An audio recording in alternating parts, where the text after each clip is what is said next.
ಮಾಜಿ ಪ್ರಧಾನಿ H D Deve Gowda ಅವರ ಧರ್ಮಪತ್ನಿ ಚೆನ್ನಮ್ಮ ಅವರು ನಿಧನ ಹಿನ್ನೆಲೆಯಲ್ಲಿ ಈಗಾಗಲೇ ಅವರ ಅಂತಿಮ ದರ್ಶನಕ್ಕೆ ಸಕಲ ಸಿದ್ಧತೆಗಳನ್ನ ಕೂಡ ಮಾಡಿಕೊಳ್ಳಲಾಗ್ತಿದೆ. ನಾನೀಗ ಪದ್ಮನಾಭ ನಗರ ಅವರ ನಿವಾಸದ ಮುಂಭಾಗದಲ್ಲಿ ಇರುವಂಥದ್ದು. ತಾವು ದೃಶ್ಯಗಳಲ್ಲೂ ಕೂಡ ನೋಡ್ತಾ ಇದ್ರಿ. ಅವರ ಅಂತಿಮ ಯಾತ್ರೆಗೆ ಈಗಾಗಲೇ ಒಂದು ತೆರೆದ ವಾಹನವನ್ನು ಕೂಡ ಸಿದ್ಧಪಡಿಸ್ತಾ ಇರುವಂಥದ್ದು.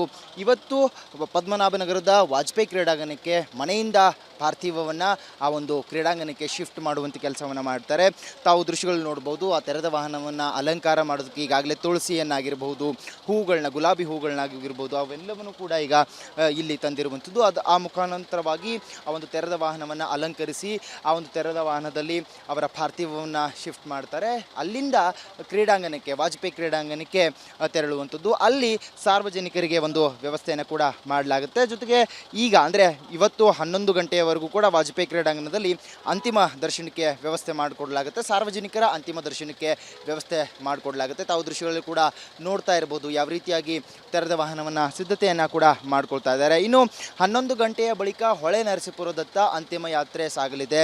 ನೆಲಮಂಗಲ, ಕುಣಿಗಲ, ಚನ್ನರಾಯಪಟ್ಟಣ, ಹಾಸನ ಮಾರ್ಗವಾಗಿ ಈ ಒಂದು ಅಂತಿಮ ಯಾತ್ರೆ ಕೂಡ ಸಾಗುವಂಥದ್ದು. ಇನ್ನು ನಾಳೆ ಬೆಳಗಿನ ಜಾವ 7 ಗಂಟೆಯಿಂದ 9:30ರವರೆಗೂ ಕೂಡ ಒಂದು ಅಂತಿಮ ದರ್ಶನಕ್ಕೆ ಎಚ್ ಡಿ ರೇವಣ್ಣ ಅವರ ನಿವಾಸ ಏನಿದೆ, ಹೊಳೆ ನರಸೀಪುರ ನಿವಾಸ ಏನಿದೆ, ಅಲ್ಲಿ ಅವರ ಅಂತಿಮ ದರ್ಶನಕ್ಕೆ ವ್ಯವಸ್ಥೆ ಕೂಡ ಮಾಡಿಕೊಡಲಾಗುತ್ತೆ. ಇನ್ನು ಸೋಮವಾರ ಬೆಳಗಿನ ಜಾವ ಕೂಡ ಅಂತಿಮ ದರ್ಶನ ಇರುವಂಥದ್ದು. ಮಧ್ಯಾಹ್ನ 2ರಿಂದ 4:15ರವರೆಗೂ ಈ ಒಂದು ಅಂತ್ಯಕ್ರಿಯೆ ಸಾಧ್ಯತೆ ಇರುವಂಥದ್ದು. ತಾವು ದೃಶ್ಯಗಳಲ್ಲಿ ಏನು ನೋಡ್ತಾ ಇದ್ದೀರಿ, ತೆರೆದ ವಾಹನದಲ್ಲಿ ಇನ್ನೇನು ಕೆಲವೇ ಕ್ಷಣಗಳಲ್ಲಿ ಚೆನ್ನಮ್ಮ ಅವರ ಅಂತಿಮ ಒಂದು ಯಾತ್ರೆ ಸಾಗಲಿರುವಂಥದ್ದು. ಕ್ರೀಡಾಂಗಣಕ್ಕೆ, ವಾಜಪೇಯಿ ಕ್ರೀಡಾಂಗಣಕ್ಕೆ ಅವರ ಅಂತಿಮ ದರ್ಶನಕ್ಕೆ, ಸಾರ್ವಜನಿಕ ದರ್ಶನಕ್ಕೆ ಅನುವು ಮಾಡಿಕೊಡಲಾಗುತ್ತೆ. ನಿಜಕ್ಕೂ ಕೂಡ 72 ವರ್ಷದ ಅವರ ದಾಂಪತ್ಯ ಜೀವನ, ಅವರ ಬಂಧುಗಳು, ಅವರ ಕುಟುಂಬಸ್ಥರು, ಅಭಿಮಾನಿಗಳು ಹೇಳ್ತಾ ಇರುವಂಥದ್ದು, ನಿಜಕ್ಕೂ ಕೂಡ ಪ್ರೇರಣಾ ಶಕ್ತಿಯಾಗಿದ್ದರು, ಅತಿ ದೊಡ್ಡ ಶಕ್ತಿಯಾಗಿ ದೇವೇಗೌಡರಿಗಿದ್ದರು. ಅವರ ರಾಜಕೀಯ ಜೀವನದುದ್ದಕ್ಕೂ ಅವರಿಗೆ ಬಲವಾದಂಥವರು ಇವರು, ಬೆನ್ನೆಲುಬಾಗಿ ನಿಂತ್ಕೊಂಡಿದ್ದರು. ಯಶಸ್ವಿ ಒಬ್ಬ ಪುರುಷನ ಹಿಂದೆ ಯಶಸ್ವಿ ಮಹಿಳೆ ಇರ್ತಾರೆ, ಅವರ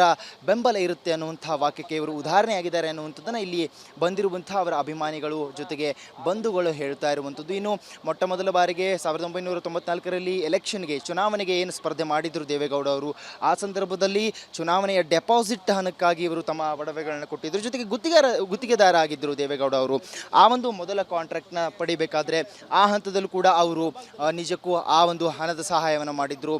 ತುಂಬು ಕುಟುಂಬ ಆಗಿತ್ತಿದ್ದು, ದೊಡ್ಡ ಮನೆಯ ದೊಡ್ಡ ಗೌಡರ ಧರ್ಮಪತ್ನಿ ತುಂಬ ದೊಡ್ಡದಾದಂತಹ ಶಕ್ತಿಯಾಗಿ ದೇವೇಗೌಡರಿಗೆ ಇದ್ದರು ಅನ್ನುವಂಥದ್ದು. ಇನ್ನು ದೇವೇಗೌಡ ಅವರು ಕೆಲವು ಸಂದರ್ಶನಗಳು ಹೇಳಿರುವಂಥದ್ದು, ಅವರು ಮನೆಗೆ ಬರುವವರೆಗೂ ಕೂಡ ಇವರು ಊಟವನ್ನು ಸಹ ಮಾಡ್ತಾ ಇರಲಿಲ್ಲ. ಜೊತೆಗೆ ತುಂಬ ಕಾಳಜಿಯುತವಾಗಿ ಸರಳ ಜೀವನವನ್ನು ಇವರು ನಡೆದುಕೊಂಡಿದ್ದರು ಅನ್ನುವಂಥದ್ದು. ಇಲ್ಲಿ ಬಂದಂಥ ಅಭಿಮಾನಿಗಳಾಗಿರ್ಬೋದು, ಕುಟುಂಬಸ್ಥರಾಗಿರ್ಬೋದಂಥದ್ದು, ಅವರೆಲ್ಲರೂ ಕೂಡ ಹೇಳುವಂಥದ್ದು ಏನಂತಂದರೆ, ಇವರ ವ್ಯಕ್ತಿತ್ವ ತುಂಬ ಸರಳವಾಗಿತ್ತು. ಅದೇ ರೀತಿಯಾಗಿ ಅವರಿದ್ದರು. ಯಾವುದೇ ರೀತಿಯಾದಂಥ ರಾಜಕೀಯ ಕಾರ್ಯಕ್ರಮಗಳಲ್ಲಾಗಿರ್ಬೋದು, ರಾಜಕೀಯ ವೇದಿಕೆಗಳಾಗಿರ್ಬೋದು, ಅವರು ತಮ್ಮನ್ನು ತಾವು ತೊಡಗಿಸ್ಕೊಂಡಿರಲಿಲ್ಲ. ಯಾವುದೇ ರೀತಿಯಾದಂಥ ಅಹಂಕಾರ, ಅಹಮ್ಮು ಬಿಮ್ಮು ಅನ್ನುವಂಥದ್ದು ಅವ್ರಿಗೆ ಇರಲಿಲ್ಲ ಅನ್ನುವಂಥದ್ದನ್ನೇ ಇಲ್ಲಿ ಬಂದಂಥ ಗಣ್ಯರು ಹೇಳ್ತಾ ಇರುವಂಥದ್ದು. ಇನ್ನು ಪಕ್ಷಾತೀತವಾಗಿ ಎಲ್ಲ ರಾಜಕಾರಣಿಗಳಾಗಿರ್ಬೋದು, ಗಣ್ಯರಾಗಿರ್ಬೋದು, ಅವರೆಲ್ಲರೂ ಬಂದು ಅಂತಿಮ ದರ್ಶನವನ್ನು ಪಡೆದುಕೊಂಡು ಹೋಗ್ತಾ ಇರುವಂಥದ್ದು. ಇನ್ನು ಕೆಲವೇ ಕ್ಷಣಗಳಲ್ಲಿ ಈ ಒಂದು ತೆರೆದ ವಾಹನದಲ್ಲಿ ಅಂತಿಮ ಯಾತ್ರೆ ಕೂಡ ಸಾಗಲಿರುವಂಥದ್ದು. ವಾಜಪೇಯಿ ಕ್ರೀಡಾಂಗಣ ಏನಿದೆ, ಪದ್ಮನಾಭನಗರದ ವಾಜಪೇಯಿ ಕ್ರೀಡಾಂಗಣಕ್ಕೆ ಇವತ್ತು ಬೆಳಗಿನ ಜಾವ 11 ಗಂಟೆಯವರೆಗೂ ಕೂಡ ಅಲ್ಲಿ ಸಾರ್ವಜನಿಕ ದರ್ಶನಕ್ಕೆ ಅನುವು ಮಾಡಿಕೊಡಲಾಗುತ್ತೆ. 11 ಗಂಟೆಯ ಬಳಿಕ ಹೊಳೆ ನರಸೀಪುರಕ್ಕೆ ಅಂತಿಮ ಯಾತ್ರೆ ಸಾಗಲಿದೆ. ಅದಾದ ನಂತರದಲ್ಲಿ ಎಚ್ ಡಿ ರೇವಣ್ಣ ಅವರ ಮನೆಯಲ್ಲಿ ಸಾರ್ವಜನಿಕ ದರ್ಶನಕ್ಕೆ ವ್ಯವಸ್ಥೆ ಮಾಡಿಕೊಡಲಾಗುತ್ತೆ.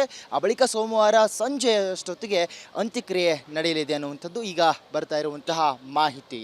ನಿಜಕ್ಕೂ ಕೂಡ ನಾಡು ಕಂಡಂತಹ ಅತಿ ಉತ್ತಮ ಮಾಜಿ ಪ್ರಧಾನಿ ದೇವೇಗೌಡ ಅವರ ಧರ್ಮಪತ್ನಿ ಈಗ ಆಗಲಿರುವಂಥದ್ದು. ಕುಟುಂಬಸ್ಥರಿಗೆ ಎಲ್ಲರೂ ಕೂಡ ದುಃಖ ಭರಿಸುವಂತಹ ಸಂಗತಿ ಅಂತ ಹೇಳಲಾಗ್ತಾ ಇದೆ. ಇನ್ನು ಸರಳ ಜೀವನವನ್ನು ಅವರು ನಡೆಸಿದ್ರು ಅನ್ನುವಂಥದ್ದೇ ಇಲ್ಲಿ ಎಲ್ಲರೂ ಕೂಡ ಹೇಳ್ತಾ ಇರುವಂಥದ್ದು.